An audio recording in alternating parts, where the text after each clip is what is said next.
Check out my take on meat and potatoes. Today, I'm doing a perfect grilled steak with a twist. I'm Megan Mitchell. I'm a chef who loves to grill, and I want to teach you how to turn up the heat. Today, I'm using New York strip steaks, and they're about 1.5 inches thick, 12 ounces each. And I'm gonna cook these between 10 and 12 minutes. The cut and the thickness of your steak determines how long you cook it on the grill. That's why I'm being so precise with the amount, the weight, everything. If you learned one thing today, it's pay attention to the technique. A minute or two too long on the grill can ruin a steak. I'm using New York strip steaks because they have a ton of flavor. They have all of this marbling, which is the fat throughout the meat, and then they have this little fat on the outside. Not only does that give it flavor, but it keeps it super moist on the grill. And I wanna make sure to pat these dry with some paper towel, because when they hit the grill, that's how they get those amazing grill marks. These are gonna be super dry. And I wanna season these pretty liberally with salt and pepper. And this is the point where if you wanna add your favorite steak seasoning, your favorite barbecue seasoning, this is when you add it. I'm going simple, just salt and pepper.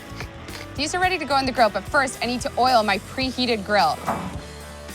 I'm oiling the grates instead of the steak because I don't want any of the fat or the oil to drip off and then cause smoke and soot to be on my steak. I want those beautiful cross-hatched marks, and this is how I'm gonna do it.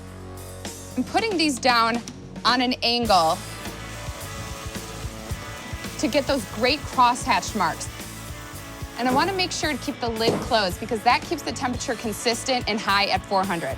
Like I said, this steak is all about the technique. So set your timer for 3 minutes so you can go in, twist it, set it for 3 more so you know when to flip it. I'm doing the quarter turn to get those beautiful cross-hatch marks. I wanna close the lid, cook them for 3 more minutes, and then I'll flip them. Oh my gosh, those look gorgeous. Look at those grill marks. I'm gonna give this 1 more quarter turn on the second side to get those crosshatch marks on both sides. I'm gonna cook them for 2 to 3 more minutes on this side, depending if you want it rare or medium rare.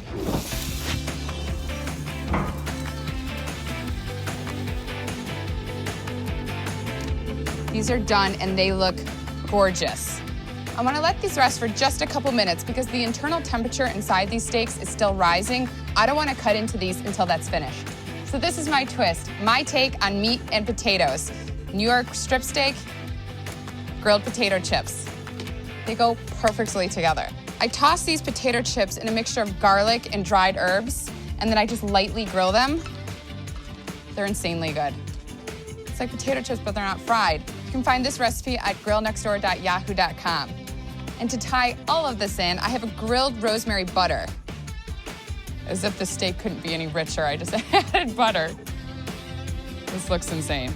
Now that my steak is rested, I gotta cut into this. That is cooked perfectly. See, that technique paid off. That is a perfect medium rare. That is exactly what I'm looking for. This should be your next steak and potatoes. I promise you, it is a winner. For these recipes, go to grillnextdoor.yahoo.com. I'm Megan Mitchell on Grill Next Door on Yahoo.